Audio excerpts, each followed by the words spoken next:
They say a lie can buy you time, but it can't buy you freedom. When investigators first sat across from Trey Adams, he tried to steady himself behind a simple claim. At one point, he insisted, I never thought anything like this would ever happen. I've always been so nice to people. A soft lie, framed as a man who'd simply lost control, not a man who pulled a trigger. But detectives didn't challenge him head-on. Instead, they entered through the cracks in his emotions. When Trey tried distancing himself from responsibility, saying, I just got lied to, and I got lied to tonight. Detectives didn't correct him. They let him sit in the blame he projected outward, because eventually guilt circles back, and it did. As he struggled, he confessed more than he realized. He admitted details only the shooter could know. He admitted handling the weapon, and when he quietly whispered, I shouldn't have gone over there. I'll tell you right now, I shouldn't have gone. The detectives knew the lie had broken. The facade of innocence had crumbled under its own emotional weight. So the real question becomes, how did detectives turn the suspect's own emotions into evidence? How did a lie melt under the heat of psychology? Welcome back to my channel. Your single comment means more than you think.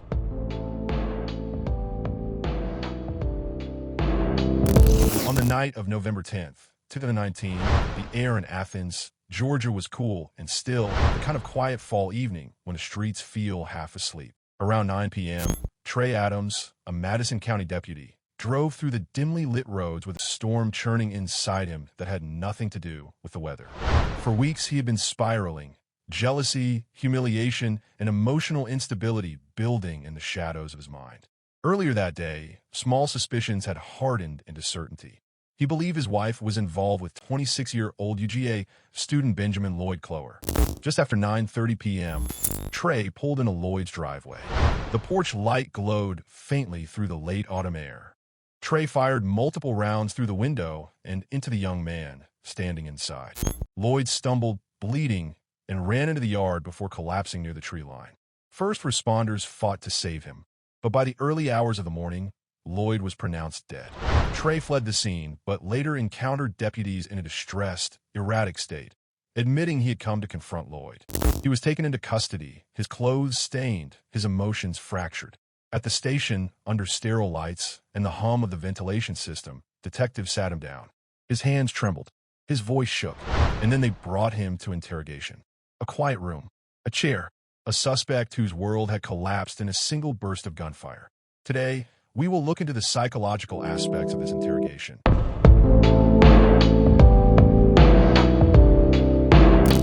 Tell me about tonight.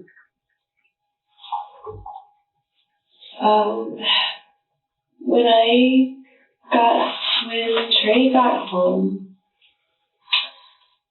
I was trying to get out of there real quick, but he was right there in the driveway, and so anyway, but I just told him that,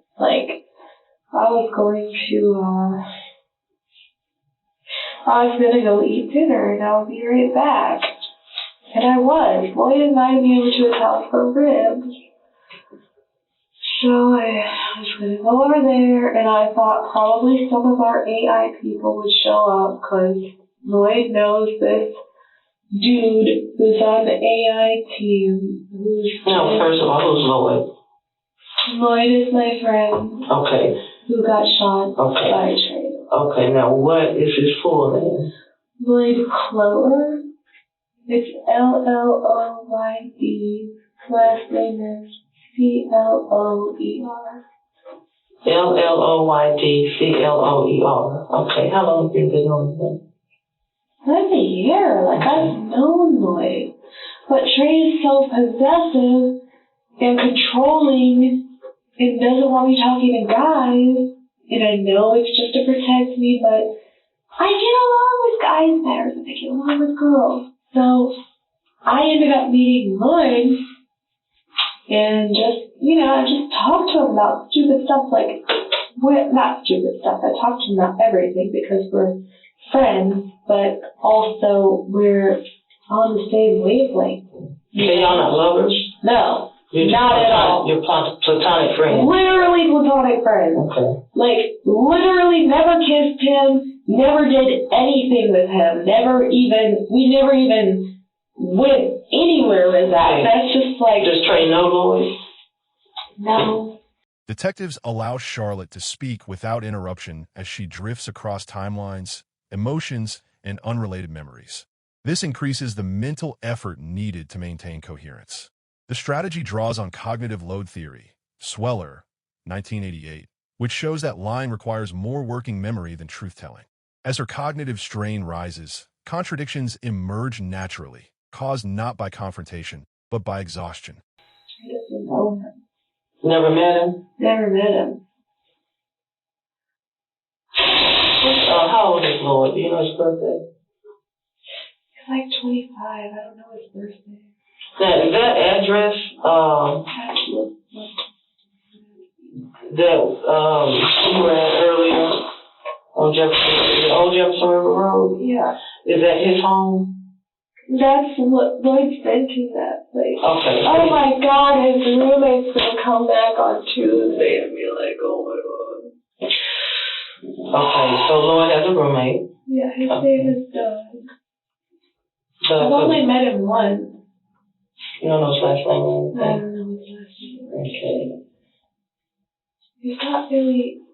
I mean, I feel like I go over to Lloyd's house every day. I mean, I've been over there like 5 times, you know, for like various stuff. Like, we all got together for an AI party one night. It was so cool. I don't want to settle down, but what is that AI party? I'm glad you asked because I didn't know. What is the AI I just made it up. It's like, we got together and we just talked about like the artificial intelligence stuff that they're studying. And Okay. I mean, it was literally almost like getting together with your work friend. I mean, that's how I view Lloyd. He's a work friend. He's been to yoga with me. He's a yoga friend. Okay. You know, it's like... Okay, so when you had told Trey that you were going to leave and get something to eat and come right back, what time was that? Oh, I don't know. I mean, Lloyd's house is like 20 minutes away, so... What time were we called? Do you know? It's about 7:30 on that. Well, I have a message to Lloyd saying I'm on my way. I could look up. Investigators gently revisit the same sequence. When she left, how long she stayed, where Trey was forcing her narrative to stabilize or collapse. This uses the consistency principle, Cialdini.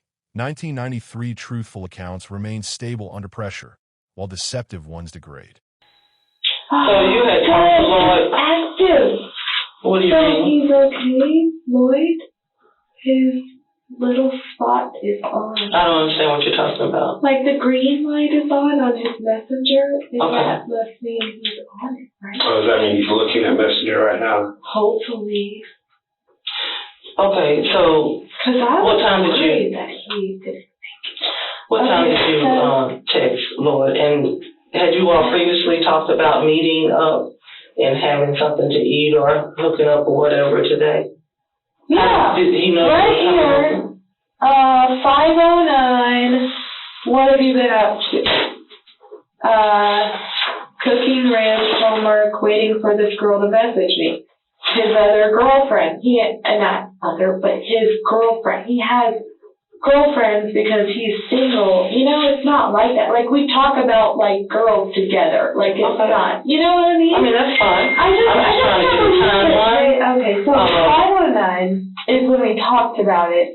And then at 5:38, I caught my rabbits and put them back in their hutches so I could come over. So I would say, and he's like, okay, so on way. So I would say I left at like 6 or 6:30 and got to Lloyd's house by 7. Because, I mean, How long I had you lived been like there 20 before minutes. everything happened? Had you just gotten there? Had you been there for an hour? It had not been an hour. Okay. All we talked about was his girlfriend, what else? Which I told him about Trey's sort of old girlfriend, but I just called her his girlfriend. But Detectives pretend not to understand simple parts of her story, requiring Charlotte to re-explain details. This tactic exploits the illusory truth effect, Hasher, Goldstein, and Tapino, 1977, where repetition causes memories to drift closer to genuine recall. Each retelling pulls her further from rehearsed narrative and closer to accidental truth. Like, I've tried to be so good to Trey. I've tried to live within his rules, and he scares me so bad because I know he's a good person, but he has some issues that he's struggling with. And I've been trying to help him. I've been trying to not piss him off. But I just, I think my mom is really sick. So I guess I broke every rule that night of the Wild Rumpus because I like chocolate. They had like the chocolate mudslide yoo-hoo thing, and I don't know, like the last time that I freaked out and like got really drunk was like, I guess it was like to deal with my mom because she was sick then too, but I don't know. Okay. I want to talk about the rules that you say you had. I want to talk about how he scared you so bad, and I want to talk about the issues you say that he's struggling with. But I kind of want to get some background, some general background first. I want to talk about each time that you felt threatened as well. Okay. That was the first time you talked about, okay? Wow. Has there ever been any type of physical altercations? Okay. But there has been verbal confrontations. Okay. I don't really feel like, Okay. not really. I don't know. I can't really remember anything. Okay. By acknowledging her stress, her mother's illness, and marital strain, detectives make the room feel emotionally safe. This aligns with attachment theory, Bowlby, 1969, which states that people disclose more when they feel secure with a listener. As safety rises, guardedness falls. Trey had never met Lord, but he knew his name and he knew where he lived, correct? Because of me. Okay. So tonight, this evening, you begin your dialogue with Lloyd around 5:09, right? Yes, there's Christiana. Okay. And And she had been afraid for me to come to her Halloween party because she was afraid that Trey would show up. And I promised her that he wouldn't. And now why would she be afraid of Trey? because I told her that he was upset, and plus, I think that she was afraid that he was kind of psycho because, she, all my yoga people are like, you can do whatever you want, like, this is your life, so. So you talked to her about Trey? Yeah, I told everyone. I guess. I don't know. I think I told Christiana. I think I told Noemi. I had to delete all my messages, obviously, or else Trey would see me talking bad about him, which he says I always do, which is why everyone hates him, which is why he can't be my friend.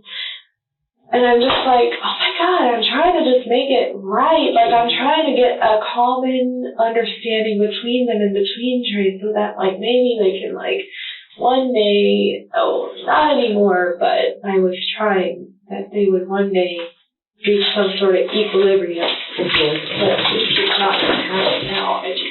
Detectives let Charlotte explain her loneliness, Trey's neglect, and her desire for independence.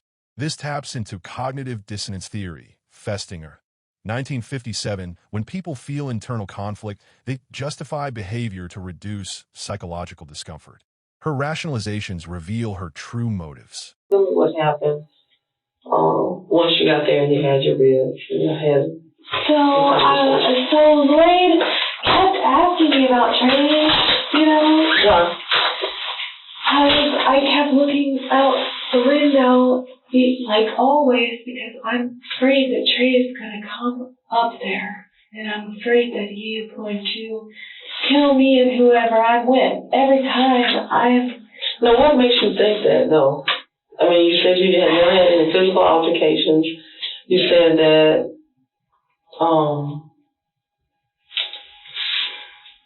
he hasn't met Lloyd. You talked about the rules and that he scares you and that he's having some issues. Well, he has said before that he would himself and whoever if I ever cheated on him. And that's what he thought was going on when he came over there. He said previously, how many times has he threatened himself? I don't know, maybe like 3 or 4 times. I don't know. But he's never threatened to kill you, and he's never threatened to kill anyone that you are associated with, correct? I don't know. I don't think so. I mean, he's said some stuff that sounded unstable before. Like what? Like, I feel like he said he was gonna shoot somebody one day, but it wasn't like that. It was like... Instead of accusing her, detectives point out small mismatches. Fear of Trey versus staying close to him. Rules she didn't understand, yet followed. This uses the foot-in-the-door technique, Friedman and Fraser. 1966, once she admits minor inconsistencies, she becomes more committed to offering deeper corrections. Cold, dark, freaking next couple days and being and so I just wanted just a little bit of warmth, just a little hug, you know, for like 5 minutes, and then I was gonna go. Well, then Lloyd's like, do you want to just like lay on the couch? Horrible idea. I'm like, I guess Lloyd's maybe in pain or something. I'm like, okay, we'll lay here for like a second. And then I just stopped talking and I was like, I better not fall asleep. This is what happened last time. How long were y'all on the couch laying beside each other? Like, were y'all holding each other? No, Lloyd had his arms around me. On the couch? On the couch.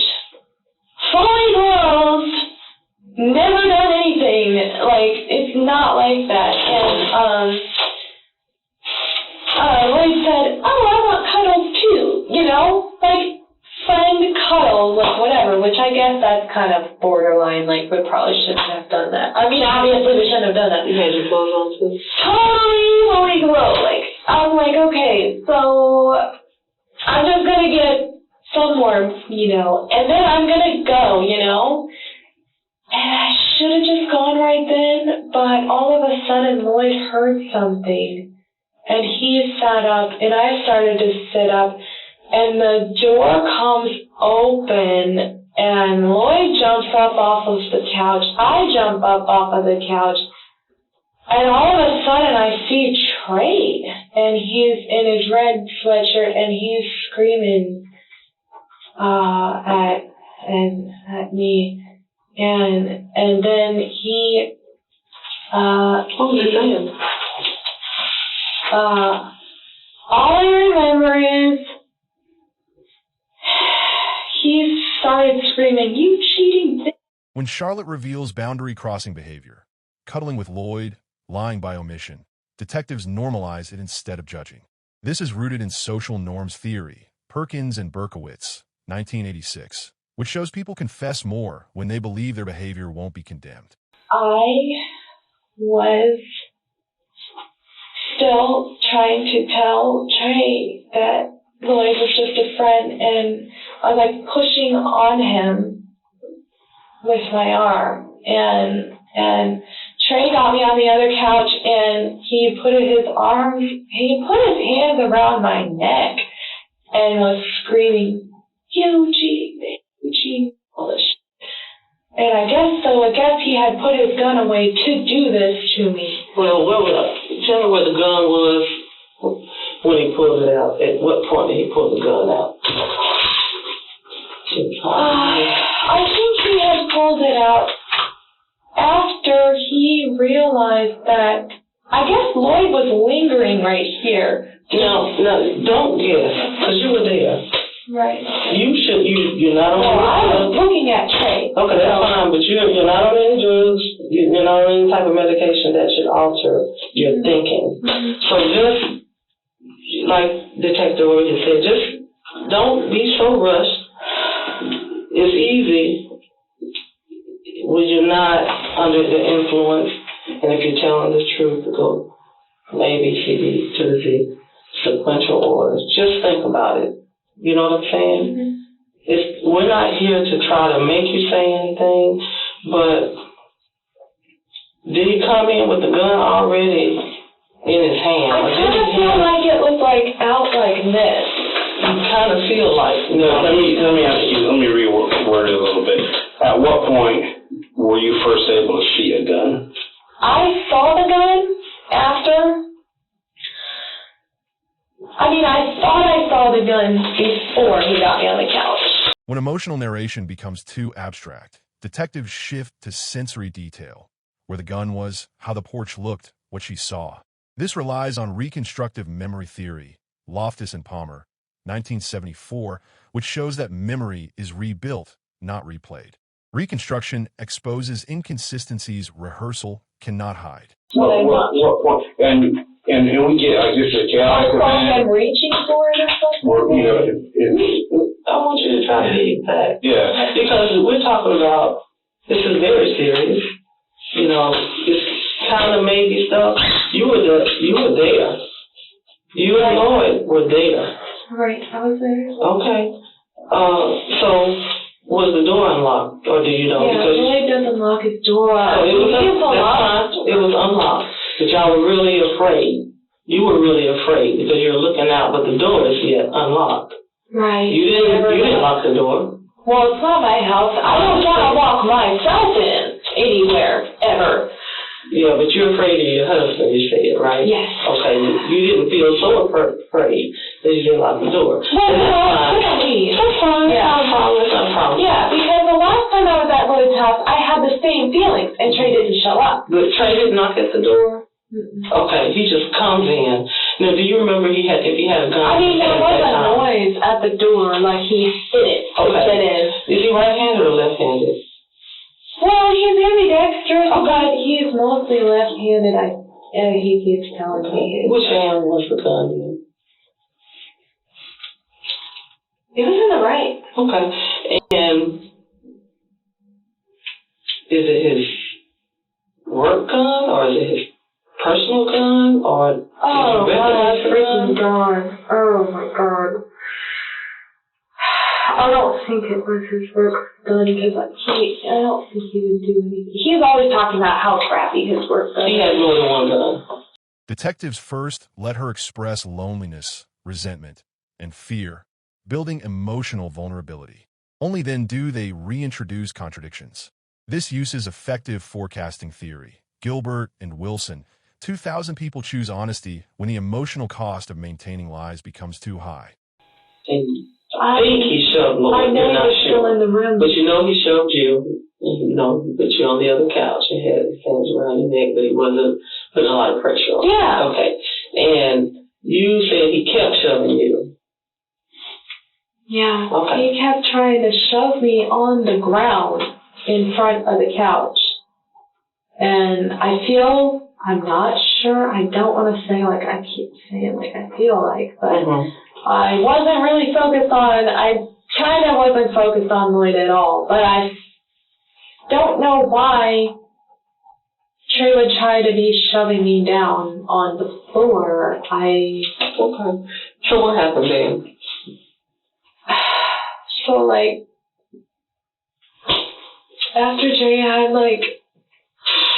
his little fake strangling thing going on,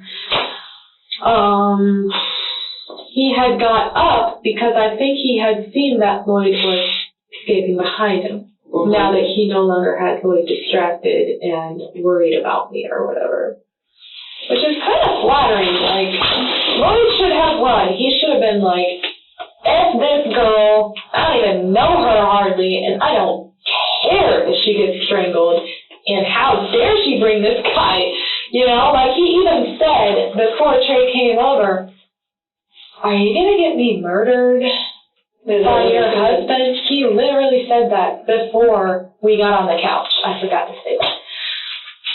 And he was laughing. And then that's when we like got on. Y'all were just platonic friends. Yeah. Okay. And, but, I mean, we're friends, but he knows that Trey's crazy. But, yeah. Detectives sometimes fall silent, allowing discomfort to build until Charlotte fills the space herself. This technique uses social facilitation inhibition, Zajonc, 1965. Under stress, humans cannot tolerate conversational gaps. She speaks to ease tension and reveals more than she intends. When you say he was mad at you for staying out late, are you talking about tonight specifically, or are you talking about times in the past, or just kind of in general? He was mad at me. Can I take my shoes off? Yeah, whatever you need to do to be comfortable. Absolutely.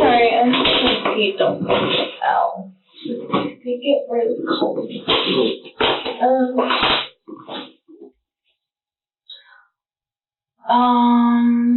Like when he was mad at me about going to, where did I go to? That parade? When I went to the Wild Rumpus? Yeah. That's what you're thinking of? Yeah. Mm-hmm. When I went to the Wild Rumpus, I feel like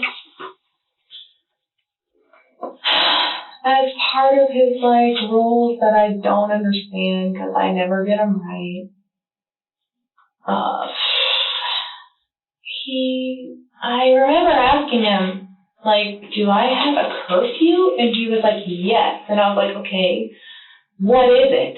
And he didn't say anything, you know? Mm-hmm. It's like, I am a scientist. I have a bachelor's in biology. Maybe I'm not exactly a scientist to most people, but I can follow rules, you know? Like, I can take procedures maybe too literally even. Right. Like, I need that, you know?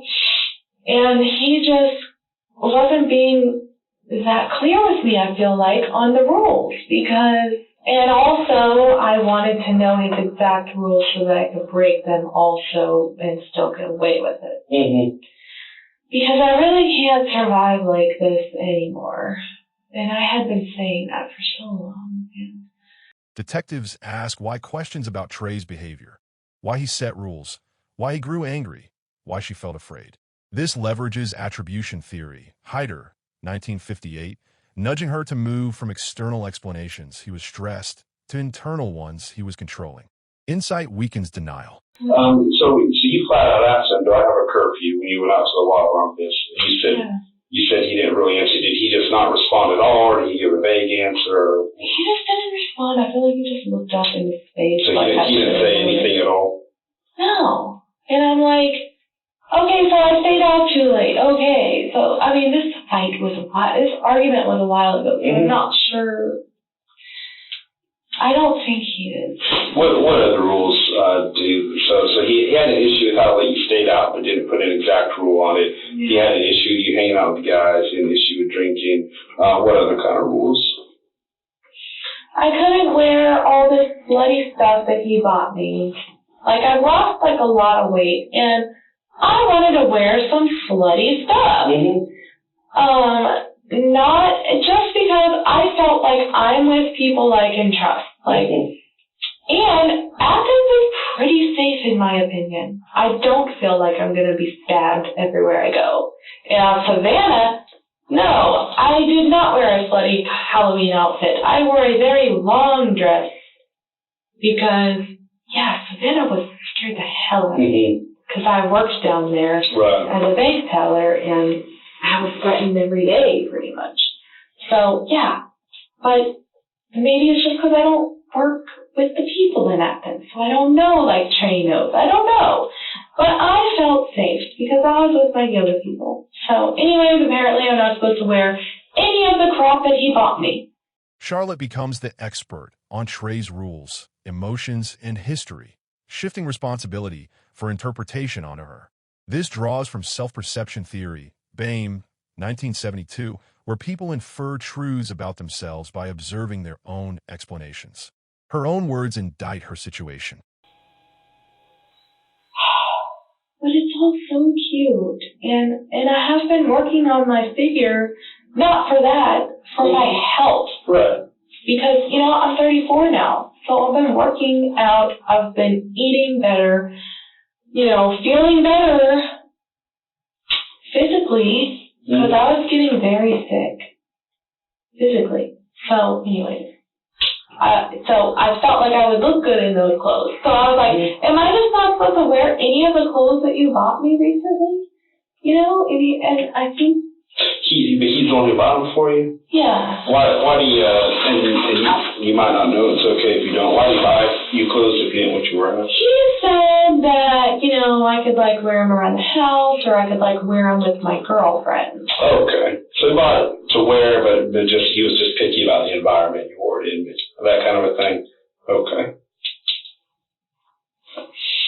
He approved my Halloween outfit. He bought it, and it was super cute. And it wasn't even a nun outfit. It was cute. It came up to here, but it didn't show cleavage. It didn't show all this, So, it wasn't super slutty, which is good. So, I feel like he had gotten better with that a little bit. Okay. Loosened up a little bit. Yeah. Yeah. And loosened up with me hanging out with my friends a little bit too, because there was a time when he would just be like, no. Right. Detectives matched the tone of Charlotte's fear, confusion, and sadness, synchronizing with her emotional state. This draws on interpersonal synchrony theory, Chartrand and Barg, 1999, where emotional mirroring fosters trust and compliance. Mirroring softens resistance. Anyways, I got the Lyft app. So I clicked on it. It was literally I had a timestamp of when I signed up for it, when I paid for it, when the guy was going to be there, when he picked me up, when he dropped me off at my house. I was not at Lloyd's for 2 hours. That's what really scared me when Trey recounted it when he was bitching at me later, because it really scared me that he was saying that I was at Lloyd's house for 2 hours when I legit know that I was not there for 2 hours. About how long do you think you were there? I think I was only there for 15, 20 minutes. Tops.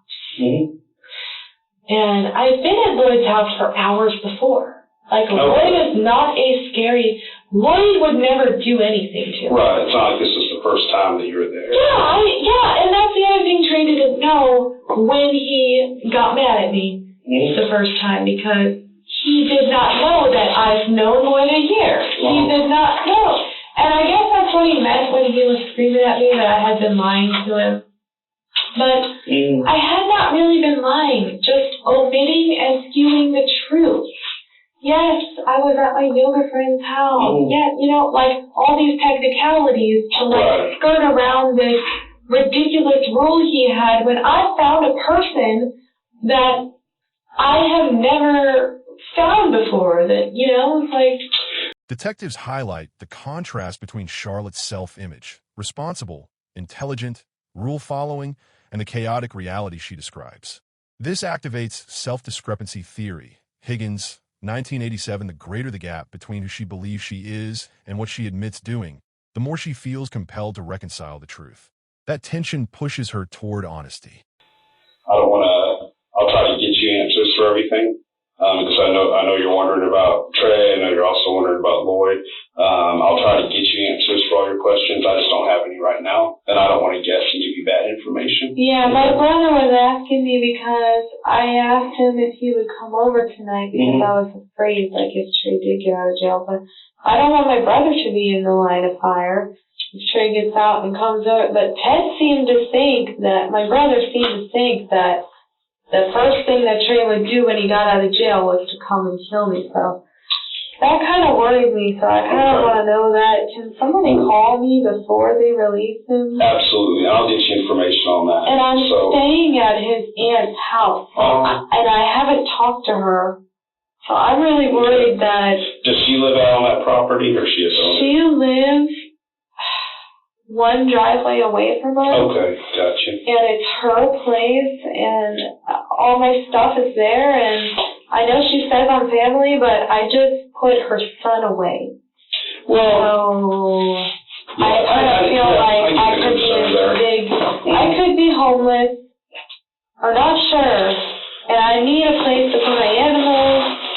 I'm not sure what's happening right now. Well, obviously it's a complicated situation, and we have to kind of go through it one step at a time. So right now, do me a favor, just sit tight. Are you doing okay? Do you need more water or something to eat or anything? Yeah, I think I need some water. Can I go to the bathroom? Yeah, absolutely. It's kind of confusing, so I'll walk you over there and walk you back here. You know, we can grab more water if you need it. Yeah, I can just fill this up. Can you sit tight for just 1 minute? The detective validates her fear of Trey being released from jail and possibly harming her. This taps into protection motivation theory, Rogers, 1975, which argues that fear increases truth-telling when people recognize genuine threat. The more she voices fear, the more she cooperates.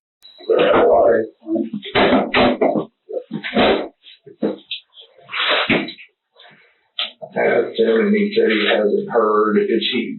Oh, I don't know yet, Trey. I'll let you know as soon as I can, buddy. So awful.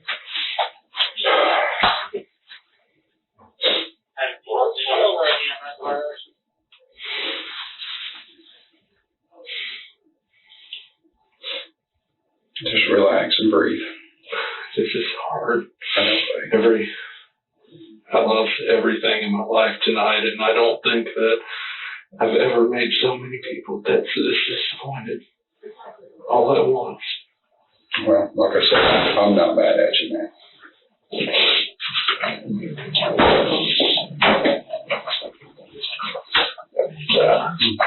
Yes, so much.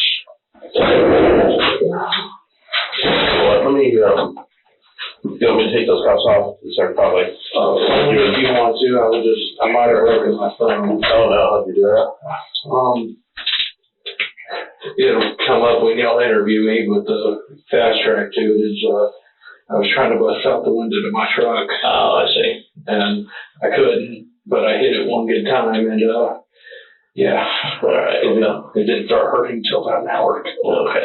Has anyone taken photographs of you or anything? Oh, man. All right. Does that feel a little better? Yeah. Throughout the interview, detectives allow Trey to speak endlessly about guilt, work stress, insurance problems, and his failing marriage. They barely interrupt. This approach draws on emotional ventilation theory, Penny Baker, 1997, which suggests that when distressed individuals freely express emotions, they naturally drift toward honesty and self-revelation. She's never been straight with me, and I need to know for sure. And so I locked my truck, and I walked up, and there were some windows that were kind of open, and all I was looking for was there a table? Was there people around? You know, maybe one car picked up a bunch of people. Right. Where did you park? It was Pico, or whatever that little side street is going to 129. Oh, you didn't park in the driveway? No, I was afraid, because if I was wrong, I didn't want her to see me and be mad. I didn't want it to seem like I was jealous. I didn't want to be crazy. You know, I feel bad. And when I have nobody on my side, you know, she blamed me too after the Halloween thing. She blamed me because she said, none of her friends want to see her. And it's my fault. She has no friends. And, so I walked around, there were a couple windows, I didn't see anything, and then I saw on the front porch there was an open window, and then I see her laying on the couch, and he's behind her, and he's got his arms wrapped around her. Like they're sitting up? Or? No, they're laying down. Oh, okay. Were they clothed? They were clothed.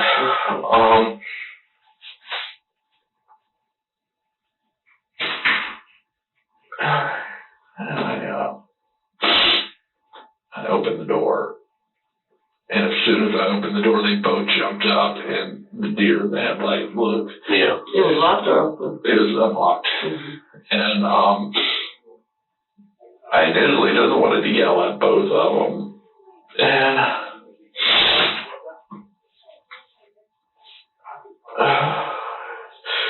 I looked them both in the eyes, and then she said, he's just a friend, he's just a friend. And I think I said something along the lines of, you don't do that with friends, you know? Yeah. That's not just cool. Yeah, no, you're totally right on that. When Trey cries, panics, or expresses shame, detectives reassure him that such reactions are understandable. This taps into social validation theory. Festinger, 1954. Humans seek confirmation that their feelings fit social norms. Because she was with you when she was talking to you, Charlotte. She was trying to. I don't think she hates you, but she even told me that you were the one that flagged the police officers down and was telling that it would be okay. I never hurt anybody. I've tried so hard not to.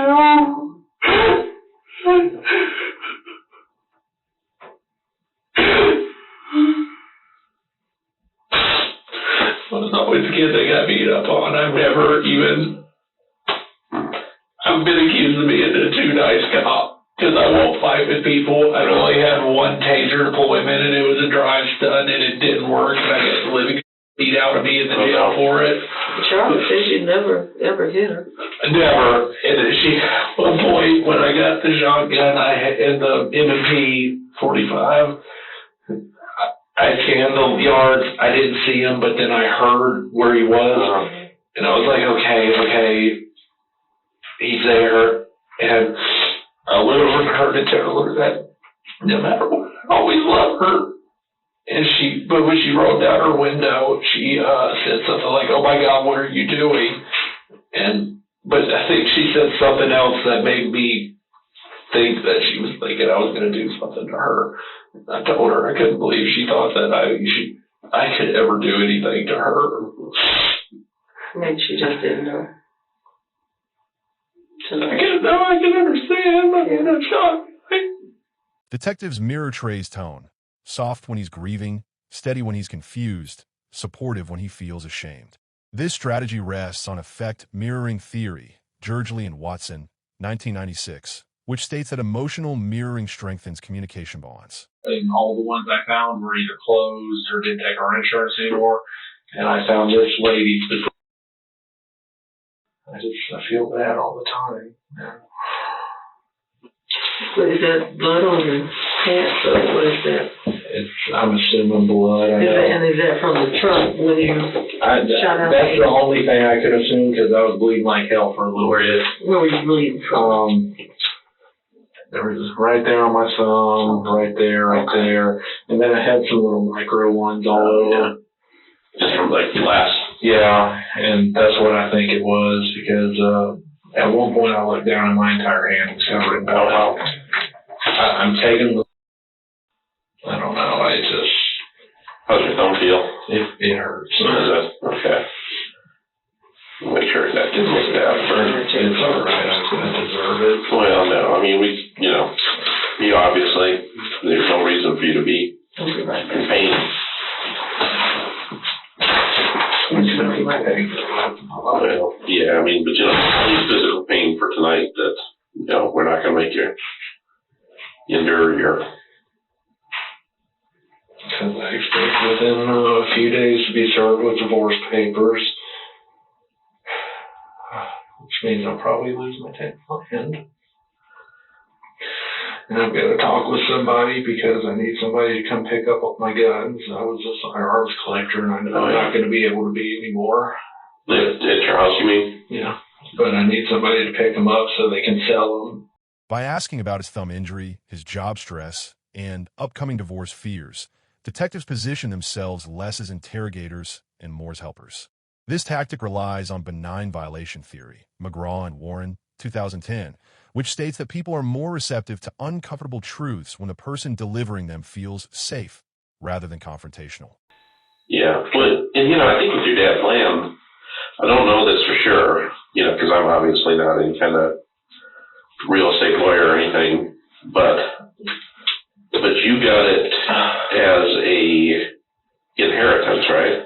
I've been told that if she were to leave me, it shouldn't get touched, but that's kind of what I thought. But I've heard that there's been stranger things. Okay. But yeah, I would kind of think that stays with you. Because, that's the only thing I can't say have going for me because, if I don't pay the taxes, then they're going to put a lien on it anyway. But yeah, but that's kind of far on down the road because it might be gone for a while. Well, but your aunt, she could probably help out, couldn't she? Did you talk to her? No, you just said that you had called her. I called my cousin. My aunt tried to call me, but I didn't pick up the phone in time.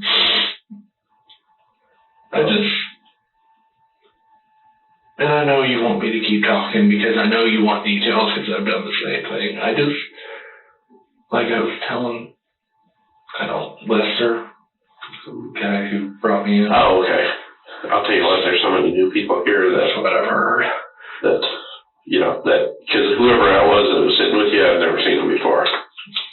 I told him, I said, no matter what, get out. Don't become me. I never thought anything like this would ever happen. I've always been so nice to people. I've always been outgoing. Uh-huh. I can totally see that. I would give anything right now to just go to the hospital, look him in the eye, and just say, I'm sorry, even if he says he hates me. I believe that 100%. Now I gotta go. I'm gonna go to y'all's jail and pray that because I was a cop, I get a cell by myself so I don't get stabbed. Detectives let Trey project fear into the future. Jail conditions, divorce, loss of his home, loss of his firearms collection. They don't correct or soothe these worries. This tactic exploits anticipatory stress theory, Selly, 1956, where anxiety about future punishment weakens psychological defenses. I will. I'll call over there for you then. I appreciate it. Make sure you're so scared. Yeah, no, I couldn't imagine being in your position. I really couldn't. I feel like I'm losing everything, and I'm never going to get to talk to anybody again. And my best case scenario at this point from talking to y'all is probably my best case is at least a minimum of ag assault and probably battery, family violence, maybe ag assault, family violence if she says. Which I'm not disputing. I put it around her throat. I don't know. But I think she told the other Detective Johnson that there was no pressure. And so I think that's true. I don't hold her back because I had the gun in this hand. And really think even really max simple battery family violence. But then if y'all wanted to, burglary. Yeah, I guess that's just kind of. And I'm afraid I've screwed up my life too much. There's no second chance that I'm going to go away for a really long time. Well, it's difficult to predict that. And everything's going to be gone when I come back.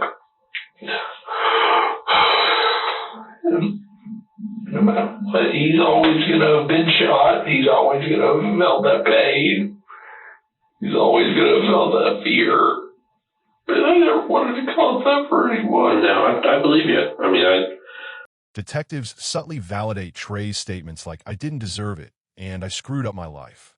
Instead of refuting his guilt, they let him sink deeper into self-criticism. This aligns with learned helplessness theory, Seligman, 1975. Once individuals feel trapped by their own failures, they relinquish resistance. I totally see what you're just going over there that she was. No, and I shouldn't have gone over there. I'll tell you straight out, I shouldn't have gone. But after the last time, and I never officially knew because. But it was going to make you feel better. Because if you had gone in there and you'd seen that there were 6 people playing poker. All right.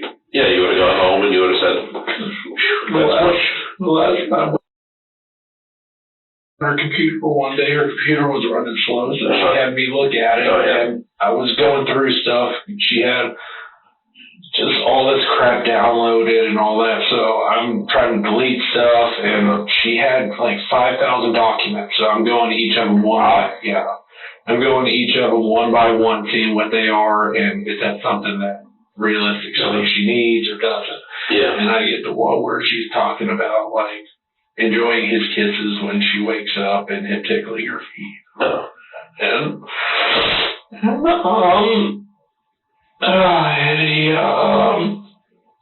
and it never ever really ended up. And I talked to a few people, including the crisis nurse at one point, and I made like a hypothetical and kind of put her into the hypothetical.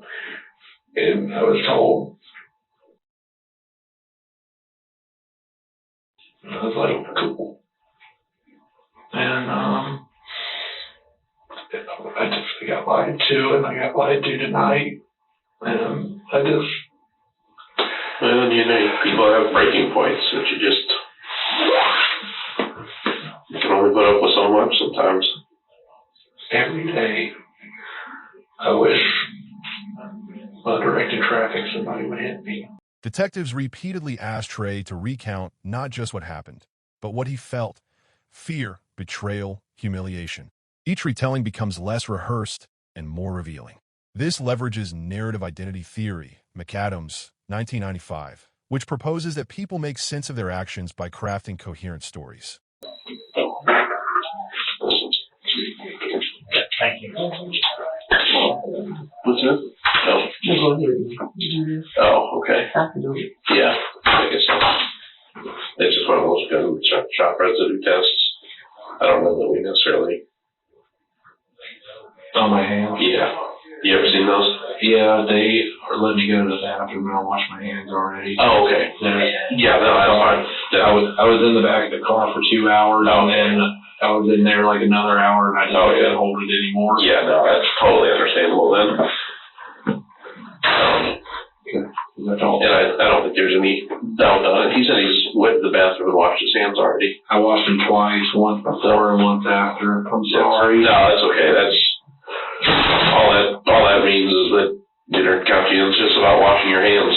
So this always had a thing about before you touch your junk, all the stuff y'all touch, you don't want that transfer. Right? Yeah, no, that makes sense. So I don't have a problem with that.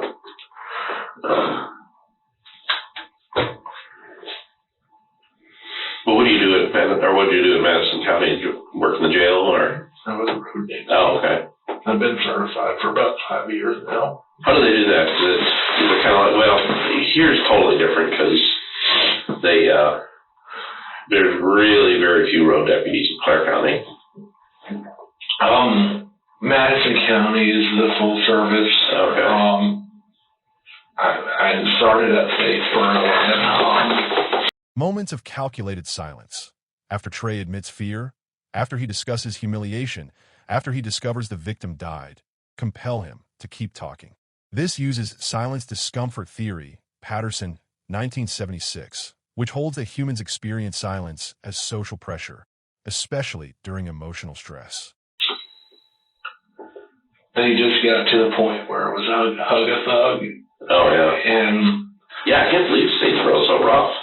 And that was the thing. It was really hard seeing people do so many terrible things repeatedly. Like, I'll tell people, there's people I haven't arrested just because, hey, yeah. There's people that when court time comes around, I'm not going to push for the max. Right. Happens if you don't do it again. Yeah. But down there, it was nothing happened all the time. Just probation and it was hard. It was hard. Like, I never felt like I was doing any good. Oh, yeah. It's just frustrating when you see. And then I come up here and they did things a completely different way. And I just couldn't fit in. I was too nice. They would make fun of me all the time because I would always threaten to use my taser. Well, I've only used my taser one time at the jail for a drive stun in Statesboro. Right. And it did work. Okay. Well, that's, because it's such a small area that, you wouldn't necessarily expect it to work. Well, I understand that.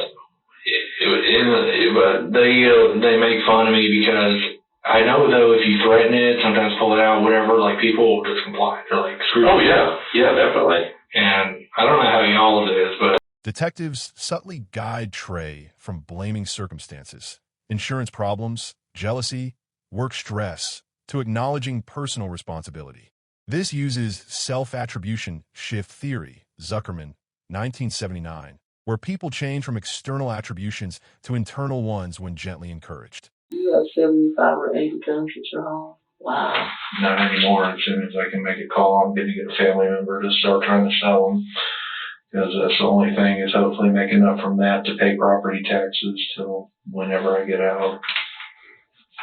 Because I have some really nice collector type guns and fancy guns, and then hopefully I can, and I'm sure I'm going to have restitution and fines and all that. I just want everything to be okay till hopefully one day can get out. So obviously, you're going to have to change clothes. I'm going to leave, and I'm going to let a male officer bring you a jumpsuit so we can take these clothes, okay? Okay. Do you need my underwear too? And like socks and all that? I'll look and check. Okay.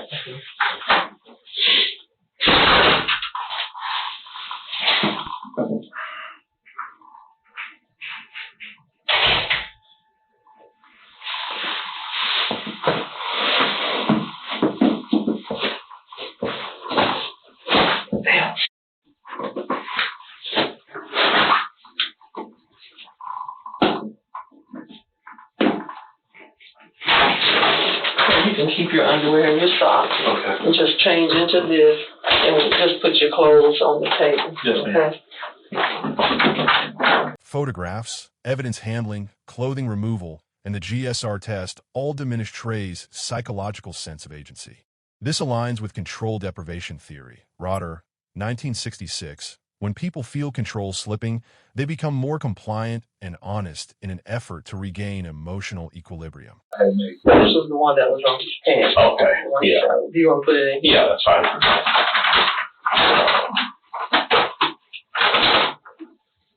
Anybody that you need us to call for you, or? I mean, I don't know. It's totally up to you that I can call them, or you'll be able to make some calls too.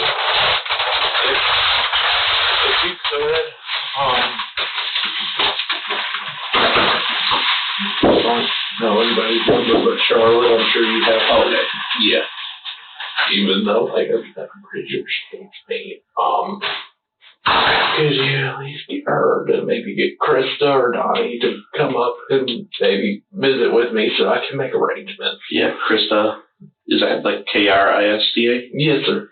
Krista. And Dottie? Donnie. Donnie. That's her husband. Okay. Is that aunt and uncle, or does that? No, that's cousin and her husband. Oh, okay. Because like I said, I mean, I think I told her you were out of the room. I'm hoping if I can get one of them or somebody else to get all the rest of my gun collection and sell it, then that would pay for taxes until I get out. And I tell you what, I'm going to write my number on here too. We got this new phone system. I asked her, and I don't know if you're all right with it. Can I use the restroom one more time? Yeah.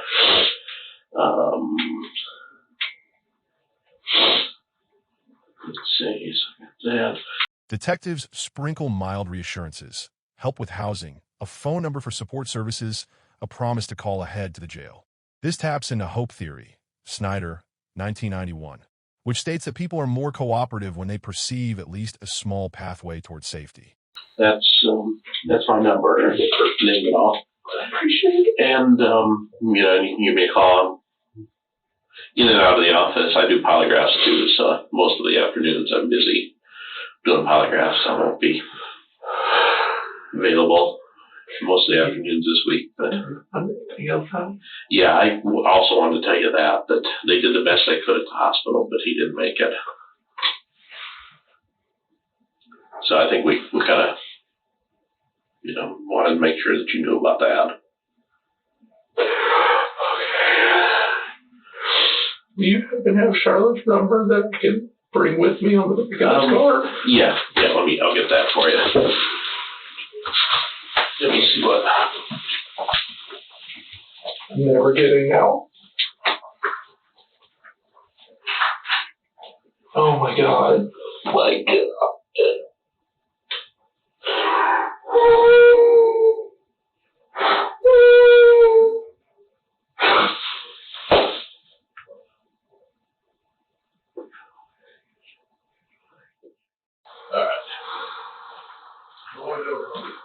I think we're all set with you guys.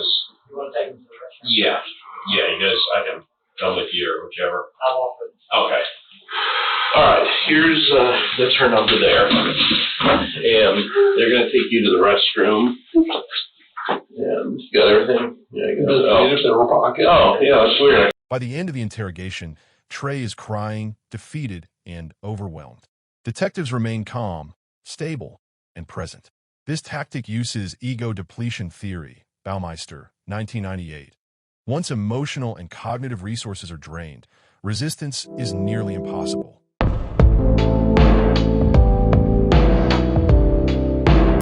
The interrogation gradually dismantles Trey's defenses, shifting him from justification to full emotional and factual admission.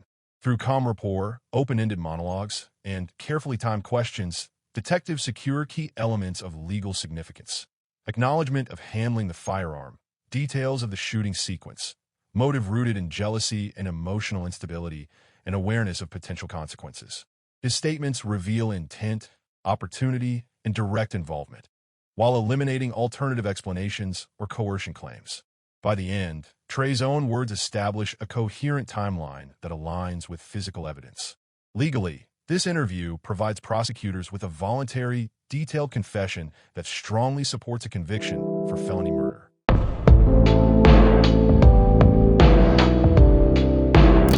Winford Trey Terrell Adams, the former Madison County deputy who fatally shot 26-year-old Benjamin Lloyd Clower after believing Clower was romantically involved with his wife, was sentenced to life in prison following a plea agreement. In March 2022, Adams pleaded guilty to felony murder and aggravated assault in Athens Clarke County Superior Court.